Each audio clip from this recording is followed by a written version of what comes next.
حدیث مبارکہ میں ہے مسجد کی طرف اٹھنے والے ہر قدم پر اللہ تعالیٰ صدقے کا ثواب عطا فرماتے ہیں۔ انسان دنیا کی کافی جگہوں کی طرف سفر کرتا ہے اور وہ اپنے قدم اٹھاتا ہے، لیکن اسے قدم اٹھانے پر یا پیر زمین رکھنے پر اجر نہیں ملتا، لیکن مسجد کی طرف چلنے والا جو شخص ہے وہ جتنے قدم اٹھا رہا ہے اور جتنے قدم پھر زمین پر رکھ رہا ہے، اللہ تعالیٰ اسے ہر قدم پر اجر بھی عطا فرما رہا ہے اور صدقہ کرنے کا ثواب بھی عطا فرما رہا ہے۔ ایک بڑی عظیم حدیث مبارکہ ہے کہ آقا کریم علیہ الصلوۃ والسلام نے فرمایا، اگر میری امت کے لوگ کبھی سمجھ جائیں کہ مسجد کی پہلی صف میں بیٹھنے کا ثواب کتنا ہے تو لوگ آپس میں لڑ پڑیں، ان کے درمیان لڑائیاں ہو جائیں اس بات پہ کہ پہلی صف کے اندر میں نے بیٹھنا ہے۔ تو یہ اللہ تعالیٰ کا ہم جتنا بھی شکر ادا کریں وہ کم ہے کہ اللہ تعالیٰ نے ہمیں مسجد میں جلدی آ کر زیادہ وقت گزارنے کی اللہ تعالیٰ نے ہمیں توفیق بخشی ہے۔ یہ ایمان کی علامت ہے۔ حدیث مبارکہ میں ہے کہ مومن کا مسجد میں ایسے دل لگتا ہے، اسے مسجد میں بیٹھ کے ایسے سکون حاصل ہوتا ہے جیسے مچھلی کو پانی میں سکون حاصل ہوتا ہے۔ اور جو منافق ہے وہ مسجد میں جو ہے وہ جتنی دیر آ کے بیٹھتا ہے تو اس قدر پریشان ہوتا ہے جیسے کوئی پرندہ جو ہے وہ جال میں پھنس جائے تو وہ پریشان ہوتا ہے۔ تو یہ اللہ تعالیٰ کا شکر ہے، اللہ تعالیٰ نے ہمارے دلوں کو مساجد کی محبت نصیب فرمائی ہے اور پھر مسجد میں بیٹھنے کی اللہ تعالیٰ نے ہمیں توفیق بخشی ہے۔ آج جو میں نے قرآن مجید کی آیت مبارکہ بیان آپ کے سامنے کی ہے، اس میں آیت مبارکہ کا ایک حصہ میں آپ کے سامنے بیان کروں گا اور وہ ہے والذین اوتوا العلم درجات۔ اہل علم کی جو شان ہے، جو دین کا علم رکھتے ہیں، ان کی عظمت اور وہ دینی مراکز جیسے مسجد ہے، مدرسہ ہے اور خانقاہ ہے، اس کی ضرورت کس حد تک ہے، اس حوالے سے چند ایک باتیں میں آپ کے سامنے عرض کروں گا۔ دعا فرمائیں اللہ تعالیٰ مجھے حق گوئی کی توفیق نصیب فرمائے، سننے سنانے اور سمجھنے کے بعد اللہ تعالیٰ ہم سب کو عمل کی توفیق نصیب فرمائے۔ مسجد کی تعمیر اور مدرسہ کی تعمیر اور خانقاہ کی تعمیر جو ہے یہ انبیاء کرام کا پیشہ ہے۔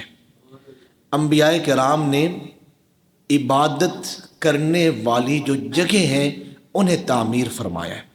بالخصوص ہمارے آقا کریم علیہ الصلوۃ والسلام جب قباء شریف میں تشریف لائے، مدینہ منورہ کے مبارک سفر پر قباء کے مقام پر جب حضور پہنچے ہیں تو سب سے پہلے ہمارے آقا کریم علیہ الصلوۃ والسلام نے صرف 9 دن کی قلیل مدت میں مسجد قباء کو تعمیر فرمایا ہے۔ مسجد قباء کی تعمیر میں حضور علیہ الصلوۃ والسلام نے خود حصہ لیا ہے۔ آپ خود پتھر اٹھا رہے ہیں مسجد کی تعمیر کے لیے، اور صحابہ کرام بھی آپ کے ساتھ لگے ہیں۔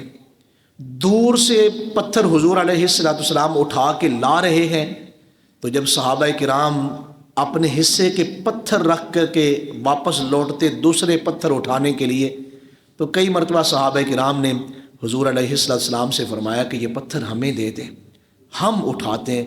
تو میرا آقا کریم علیہ السلام نے فرمایا نہیں، تم جو ہے اور اٹھا کے لاؤ، اس لیے کہ میں اس اجر میں پیچھے نہیں رہ سکتا۔ دنیا میں جتنی بھی مساجد ہیں، مسجد قباء کا ایک الگ مقام ہے۔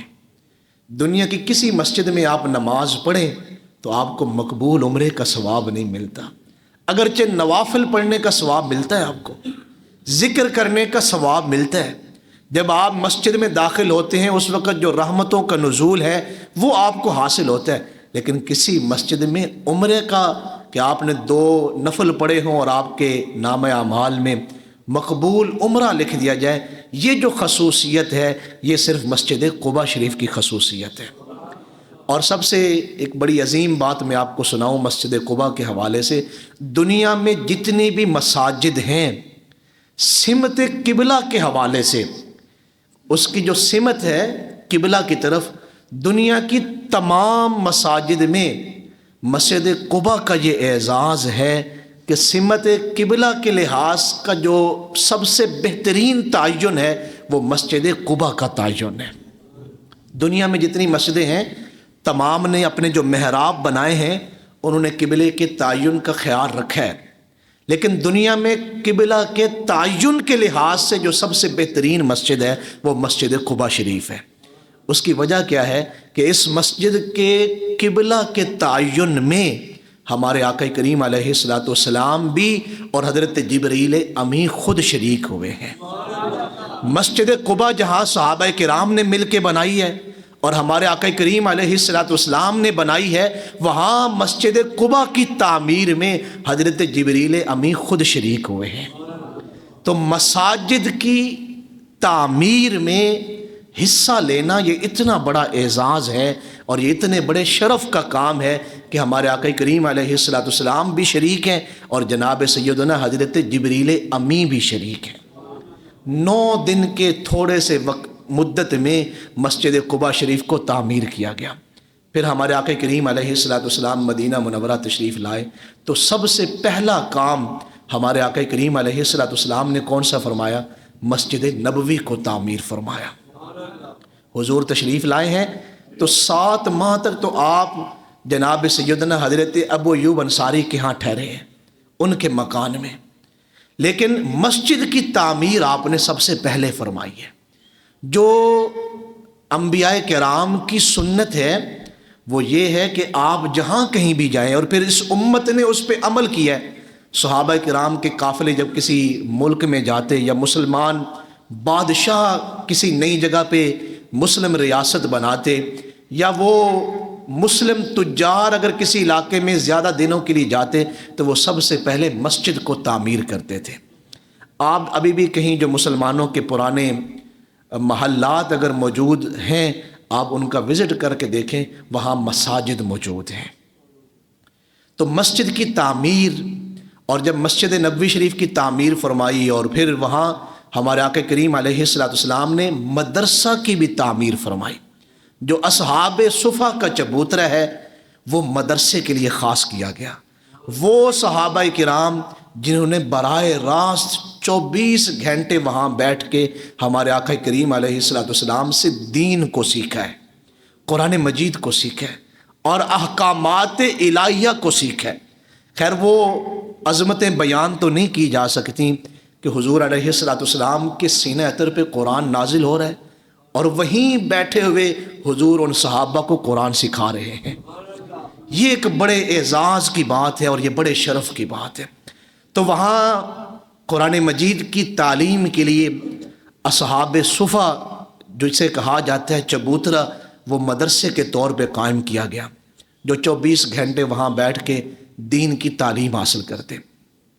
اور پھر وَيُزَكِّيهِمْ، مسجد نبوی شریف میں ہی ہمارے آقا کریم علیہ السلام نے خانقاہ کا بھی قیام فرمایا کہ حضور علیہ السلام آنے والے جو لوگ ہوتے ان کے دلوں کو ستھرا فرماتے تھے۔